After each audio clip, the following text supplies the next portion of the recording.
In today's Insight, kidnapping around the world, a new report from the group Control Risks shows global kidnapping in Latin America have halved since 2005. The company tracks crime trends around the world. Kidnappings in Asia and the Pacific have risen dramatically, with 1 in every 3 kidnappings occurring there. But still, the country that leads the world in kidnappings is Mexico.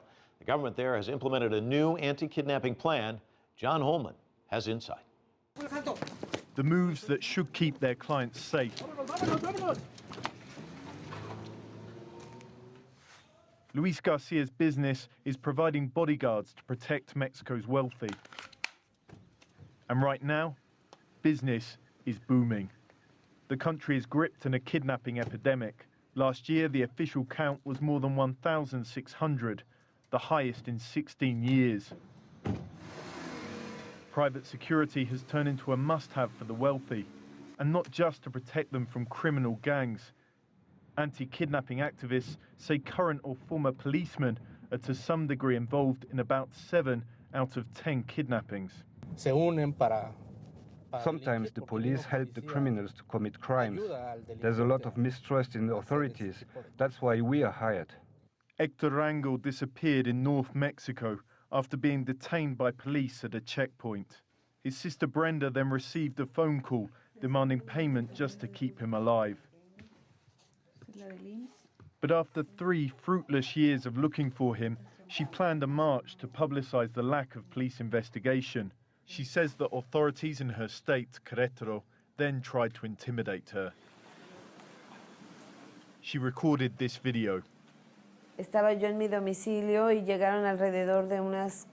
was in my house and around 15 to 20 police patrols arrived. They started running around outside with guns and some with masks. Abro la puerta y me apuntan a la cara. Le digo, ¿por qué me hacen esto? I opened the door and one of them pointed a gun in my face. I said, "Why are you doing this?" He said, "Lady, I'm sorry, we just received orders." The family is now protected by federal government bodyguards, but they say authorities are still doing little to help them find Hector. It's been especially hard on their father. Este es mi hijo.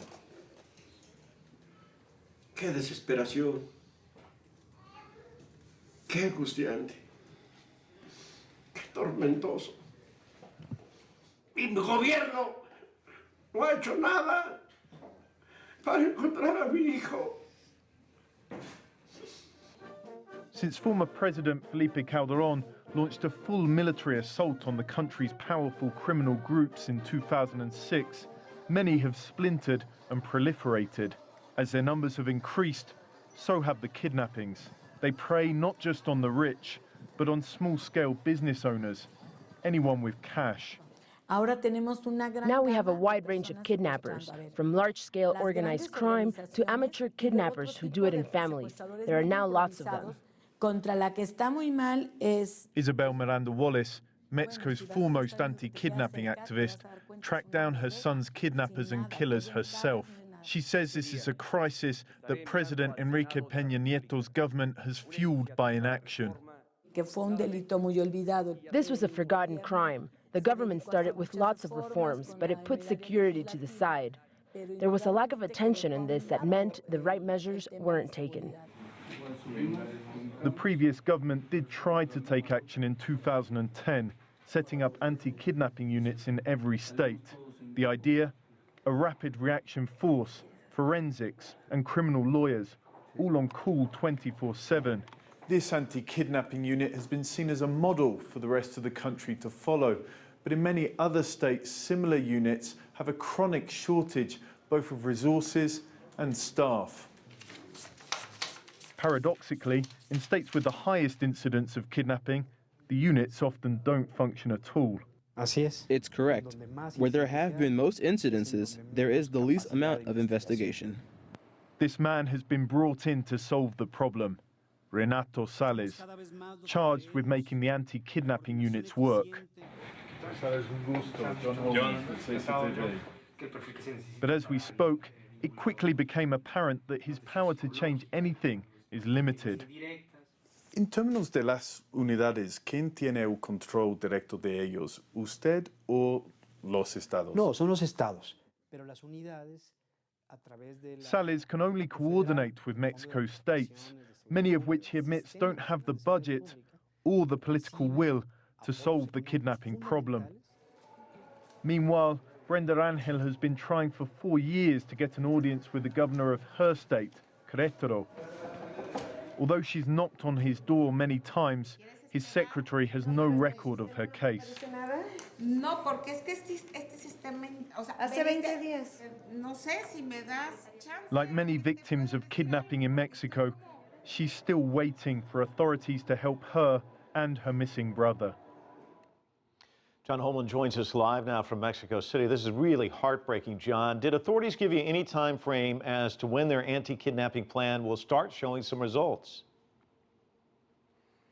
Well, one of the things that we pushed Renato Sales, who you saw in the piece there, Mexico's national anti-kidnapping coordinator, on, was exactly what the time frame was for this. When is the time that we can see this strategy start to bear fruit? And he said that he couldn't give an answer to that. And that really seems to reflect the fact that even though he's the focal point of this strategy, he doesn't seem to have the power to impose changes on the states unwilling to act. And often those states are the ones that have the worst incidences of kidnapping here.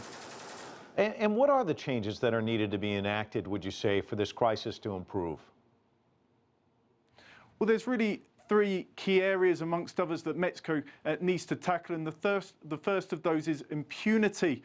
In Mexico, well over 90% of crimes are unresolved, and that's a paradise for kidnappers here. The second is corruption.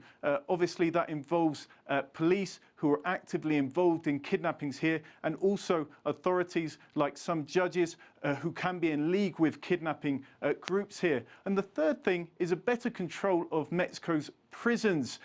Statistics show that about 75% of kidnappings, incredibly, are organised by those behind bars using cell phones. So part of the anti-kidnapping plan that the government's come up with is blocking the signal in parts of Mexican prisons to try and stop that from happening. So those are some of the key areas that the government has to put in place to try and bring down this crisis. Certainly a complex issue. John Holman live for us in Mexico City. Thanks so much.